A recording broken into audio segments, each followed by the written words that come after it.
जय हिंद फ्रेंड्स, मेरा नाम अजीत सिंह है और ये मेरा YouTube चैनल है दद्दा की खरी खरी। पिछले 2-3 दिनों से बहुत ज़्यादा व्यस्त चल रहा हूँ। यहाँ मनाली में हमारा एक कैंप है, हमने एक कैंप बनाया है नदी के किनारे। उसमें कुछ गेस्ट आ गए थे और उस वजह से उनके साथ बहुत बिजी था, इसलिए वीडियोस बनाने का टाइम नहीं मिल रहा था। पिछले दिनों यूपी में बड़ी चिहाड़ मची हुई है। पहले जिला पंचायत अध्यक्ष के चुनाव थे, उसमें बहुत सारी ऐसी खबरें आईं जिसमें सत्ताधारी भाजपा ने विपक्षी दलों के जो प्रत्याशी थे उनको किडनैप कर लिया, पर्चा नहीं भरने दिया, ज़बरदस्ती खरीद लिया। और इस पे बहुत बड़ा एक विधवा विलाप समाजवादी पार्टी कर रही थी, क्योंकि समाजवाद इस वक्त यूपी में ले दे के जो पॉलिटिकल फोर्स बची है बीजेपी के बाद, वो समाजवादी पार्टी ही है। तो समाजवादी पार्टी के नेताओं ने, स्पेशली अखिलेश यादव जी ने बहुत बड़ा विधवा विलाप किया कि हाय गुंडागर्दी हो रही है यूपी में। उसके बाद अब जब वो 67 सीट जीत ली जिला पंचायत अध्यक्ष की, जिसमें से 18-20 तो निर्विरोध चुन लिए गए, मतलब पर्चा तक नहीं भरने दिया बीजेपी वालों ने। अब सब इस वक्त जो पोजीशन है उसमें क्या कहते हैं, वो ब्लॉक प्रमुख के इलेक्शन हो रहे हैं। तो तब ये दोनों, ब्लॉक प्रमुख हो चाहे जिला पंचायत अध्यक्ष हो, ये डायरेक्ट पब्लिक नहीं चुनती। ये पहले बीडीसी चुनते हैं और जिला पंचायत सदस्य चुनते हैं, फिर वो जिला पंचायत सदस्य मिल के सब जो है अपना जिला पंचायत अध्यक्ष चुनते हैं। और उसी तरह ये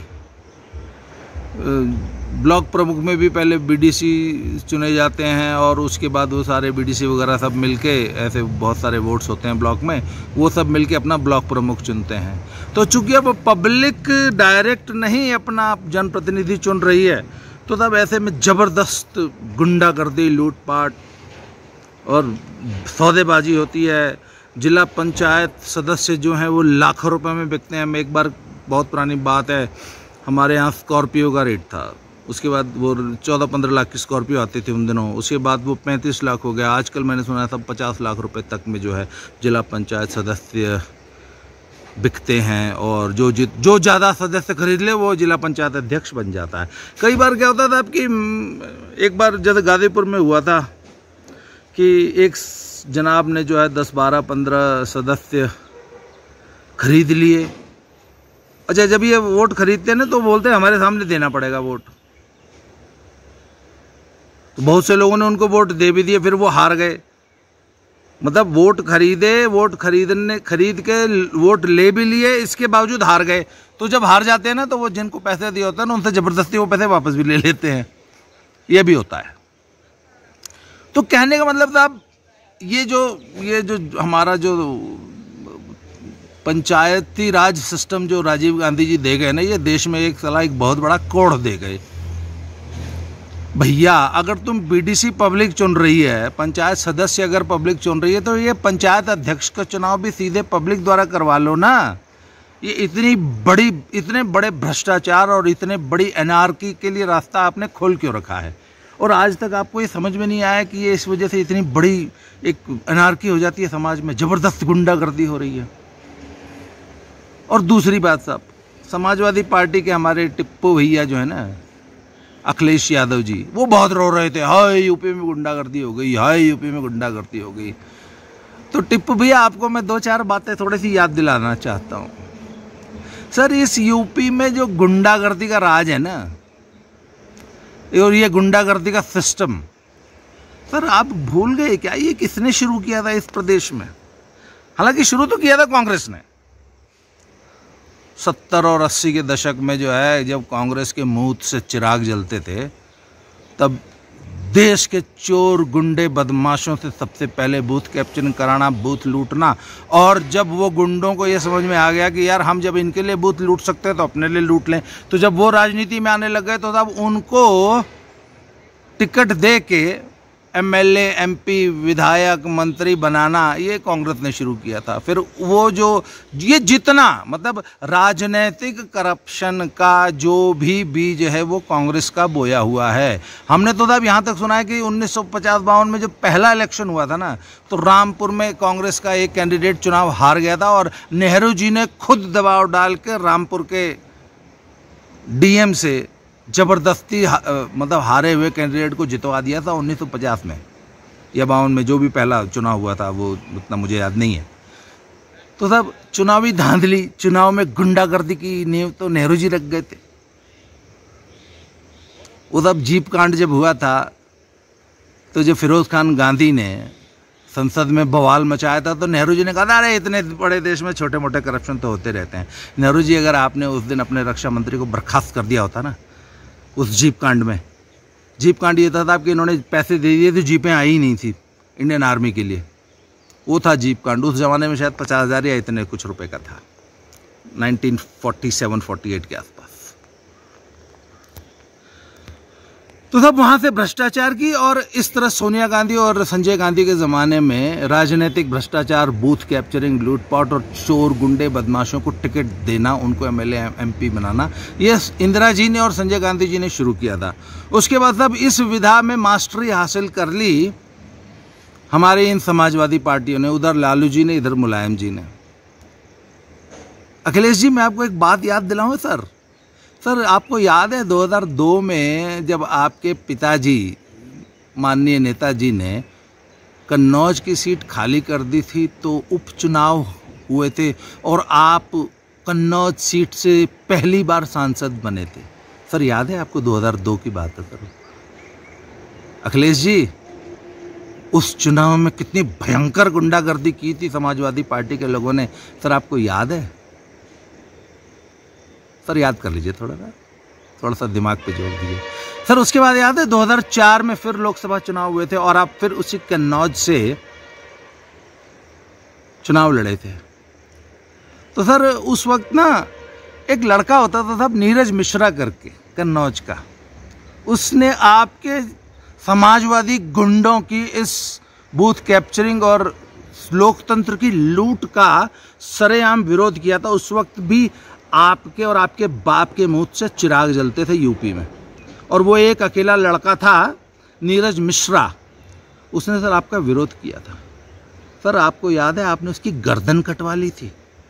सर कुछ याद आया क्या? और आप जब उन्नाव से कन्नौज से सर वापस गए थे ना, तो अपने समाजवादी गुंडों को ये बोल के गए थे कि मेरे पहुंचने से पहले इसका कटा हुआ सिर मुझे लखनऊ में चाहिए। सर याद है वो बक्से में उस लड़के का कटा हुआ सिर गया था आपको दिखाने के लिए। उसके बाद उसमें दुनिया भर की एफआईआर हुई, जांच हुई, सीबीआई जांच तक नहीं हुई, पर चूंकि आपके और आपके बाप के मुंह से चिराग जल रहे थे, इसलिए उस मतलब नीरज मिश्रा हत्याकांड में कुछ हो नहीं पाया था। सर 2006 का आपको कन्नौज का पंचायत चुनाव याद है? कैसी भयंकर गुंडागर्दी आपने मचाई थी कन्नौज में। सर इसी तरह ब्लॉक प्रमुख के कैंडिडेट्स को घर से उठा के किडनैप किया गया था, पर्चा नहीं भरने दिया था। तो इसी तरह जिला पंचायत अध्यक्ष में किसी की हिम्मत नहीं थी कि वो पर्चा भर दे या कोई वोट दे दे अपनी मर्जी से। तो 2006 की बात है। अखिलेश जी याद है कि भूल गए? सर 2012 में आप सीएम थे और आपकी पत्नी सर इसी कन्नौज से चुनाव लड़ रही थी, और उसको निर्विरोध जिताने के लिए आपने कितनी भयंकर गुंडागर्दी मचाई थी कन्नौज में। याद है सर? उपचुनाव था, क्योंकि 2012 में आपको याद है ना, आप सांसद थे और आप रिजाइन करके मुख्यमंत्री बन गए थे, तो आपकी धर्मपत्नी डिंपल यादव जी कन्नौज से उपचुनाव लड़ी थी। और फिर सर 2014 का चुनाव याद है आपको? सुब्रत पाठक आपकी पत्नी के खिलाफ चुनाव लड़ रहे थे और आपने कैसी भयंकर गुंडागर्दी की थी, क्योंकि 2014 में तो प्रदेश में आपकी सरकार थी ना, उस वक्त भी आपके मुंह से चिराग जल रहे थे।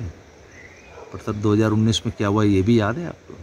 उसी सुब्रत पाठक ने आपको आपके घर में, आपकी तो पपौती वाली सीट थी ना, वो 99 से भी पहले से नेताजी, उसके बाद आप, उसके बाद डिम्पल यादव, आपका खानदान कन्नौज में राज करता था ना। कन्नौज में तो आपके पेशाब के चिराग जलते थे, और आज आप कन्नौज में आपको लोग जूतों से दड़ा दड़ा के मारेंगे, उसी कन्नौज में जिसमें कभी आपके मुंह से चिराग जलते थे। तो सर, ये जो आप विधवा विलाप कर रहे हैं ना कि हाँ यूपी में गुंडागर्दी हो गई, गुंडागर्दी होगी, तो ये गुंडागर्दी शुरू करने वाले अखिलेश जी आप ही थे। तो ये गुंडागर्दी आपने शुरू की थी।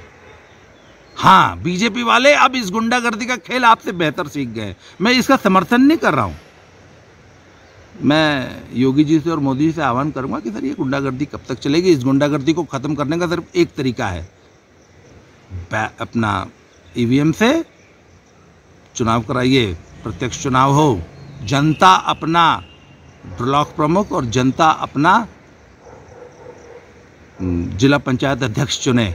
ये गुंडागर्दी तभी खत्म होगी। और आपकी पार्टी के मैंने सुना है इटावा में एसपी साहब को किसी भाजपाई 2 कौड़ी के टच्चे गुंडे के साले की इतनी हिम्मत हो गई कि एसपी को थप्पड़ मार दे, और वो एसपी साला इतना बड़ा हिजड़ा है। साले तुमको शर्म नहीं आती? तुम वर्दी के नाम पे कलंक, साले क्यों वर्दी पहन के घूम रहे हो बे? कि तुमको एक 2 कौड़ी का टुच्चा भाजपाई गुंडा साला थप्पड़ मार जाता है, शर्म नहीं आई? साले डूब के नहीं मर गए वहीं?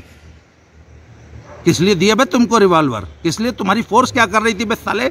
एसपी बनते हो साले, घास चरने गई थी तुम्हारी फौज। तुम्हारे अपने साथ फोर्स लेके चलते हो कि नहीं?